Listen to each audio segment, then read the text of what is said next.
אומרים זה אופי, אומרים זה צבע, אומרים זו מתנה גדולה של הטבע, אומרים זה קסם מיוחד שנשאר איתך לעד, זה נדיר שאין כמותו.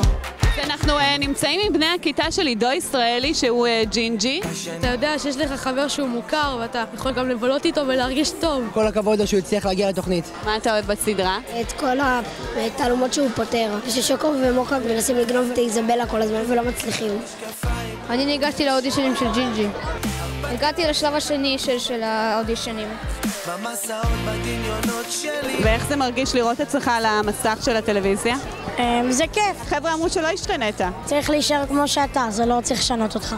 כיף לראות שכל כך הרבה ילדים אוהבים את הסדרה ופשוט אין מילים. הרבה חברים שלי צופים בסדרה ואני מאוד נהניתי לעשות אותה. האחים ממש אוהבים וזה כיף. 3, 4, שוך! אני חושב להמשיך עם קריירה במשחק.